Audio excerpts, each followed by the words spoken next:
Méditation de Reinhard Hirtler.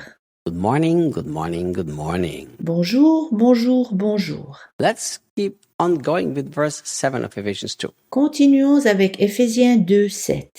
My plan is to go through the entire letter to the Ephesians. J'ai l'intention de continuer avec toute la lettre aux Éphésiens. And I'm excited when we come to chapter 5 and 6. Je me réjouis déjà d'arriver au chapitre 5 et 6. Because in chapter 5, I can talk about wives submit to your husbands. Car au chapitre 5, je pourrais parler du sujet « Femmes, soyez soumises à vos maris ». And in chapter 6, I can talk about spiritual warfare. Puis au chapitre 6, je pourrais parler du combat spirituel. Two subjects I like to talk about. Deux sujets dont je parle volontiers. But in chapter 4, I actually get to talk about the pastor. Au chapitre 4, je parlerai encore du pasteur. Something I also like to talk about. Je parle aussi volontiers sur ce sujet. In chapter 3, I get to talk about the incredible deep love of Jesus Christ. Au chapitre 3, j'ose parler de l'incroyable profondeur de l'amour de Jésus-Christ. Something I also like to talk about. J'en parle aussi volontiers. It's a beautiful epistle. C'est une lettre merveilleuse. I think it's one of Paul's masterpieces when it comes to the church. Je pense que c'est l'une des œuvres maîtresses de Paul au sujet de l'Église. You know, when you actually go through the epistles, Lorsque tu parcours les épîtres, it's very interesting that Paul wrote some masterpieces on different subjects. il est intéressant que Paul ait écrit quelques œuvres maîtresses au sujet de différents thèmes. I believe his masterwork on grace is found in the book of Romans. Je crois que l'œuvre maîtresse sur la grâce se trouve dans le livre aux Romains.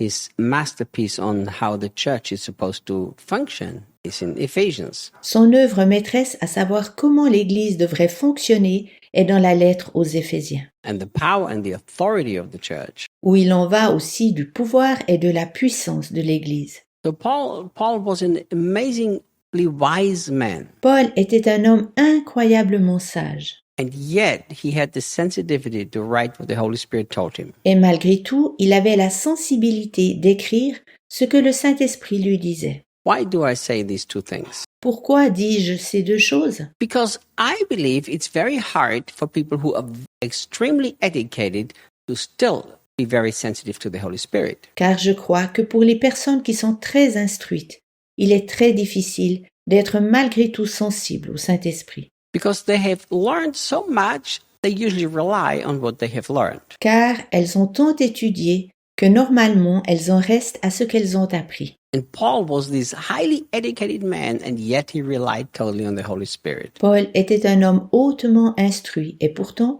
il se fiait entièrement au Saint-Esprit. What a man God used there. Quel homme merveilleux que Dieu a utilisé. What an amazing man Paul was, and God could use him so powerfully. Quel homme grandiose était Paul et Dieu a pu l'utiliser si puissamment. All right, let's go to verse 7. Continuons au verset 7. Throughout the coming ages, we will be the visible display of the infinite riches of his grace and kindness. Afin de démontrer par tous les âges à venir l'extraordinaire richesse de sa grâce par sa bonté. Look, Paul is very clear that there are other ages to come. Paul est certain qu'il y aura encore d'autres époques. Just about this one statement, throughout the coming ages, we could learn some very important lessons. Seulement à partir de cette expression, dans les siècles à venir, nous pouvons apprendre quelques leçons importantes. So many Christians I know, they live like this is the only age. Tant de chrétiens que je connais vivent comme s'il n'y avait que cette époque-là. Think about this. Pense à cela. We put all of our effort, all of our strength, all of our money into this age. Nous donnons tous nos efforts, toutes nos forces et tout notre argent dans cette époque. But did you know that life will continue through other ages? Mais savais-tu que la vie va continuer dans des prochains siècles? After this life is over comes a millennium. Lorsque cette vie sera terminée, vient le millénium. 1,000 years of reign with Jesus Christ, that's a different age. 1000 ans de règne avec Jésus, c'est une autre époque. There will be no sin. Il n'y aura plus de péché. There will be perfect peace. Il y aura une paix parfaite. There will be the rule of Jesus Christ himself. Jésus-Christ lui-même régnera. Then there comes another age. Après, il y aura encore une autre époque. The age of eternally living with Jesus in heaven. L'époque de la vie éternelle avec Jésus au ciel. I pity Christians who put all their focus on this age. J'ai pitié des chrétiens qui portent toute leur attention à cette époque. But I also pity Christians who put all of the focus in the next age, the millennium. Mais je trouve aussi regrettable les chrétiens qui portent uniquement leur attention au millénium. We need to live with an awareness of the ages. Nous devons vivre avec la conscience des différentes époques. How does this practically work out? Comment cela se fait pratiquement?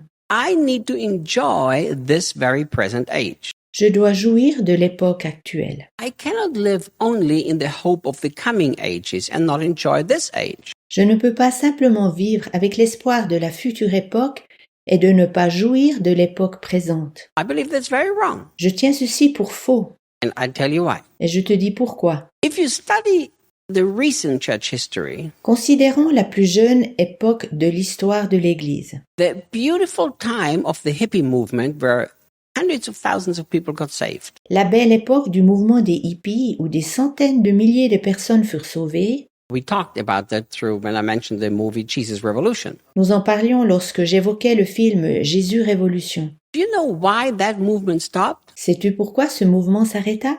One of the main reasons was because those people were so passionate for Jesus, L'une des raisons principales était que ces personnes étaient si passionnées pour Jésus they only put the focus in the age of eternity in heaven. qu'elles étaient seulement fixées sur l'époque de l'éternité au ciel. That's all they did. C'est seulement cela qu'elles faisaient. So suddenly life in this age became unimportant to them. La vie de cette époque-là était devenue tout à coup pour eux insignifiante. They didn't want to educate themselves. Ils ne voulaient pas faire de formation, They didn't want to study. ils ne voulaient rien apprendre. They were all just talking about Jesus in heaven. Tous ne parlaient que de Jésus au ciel. And the movement stopped. Ainsi, le mouvement s'arrêta. We live in this present age. Nous vivons dans l'époque présente. So we need to put all of our focus in this age while we never forget the coming ages. Nous devons alors entièrement nous concentrer sur l'époque que nous vivons, tout en n'oubliant pas la prochaine époque. Because if the only thing I put all of my focus in is on the coming ages, Car si je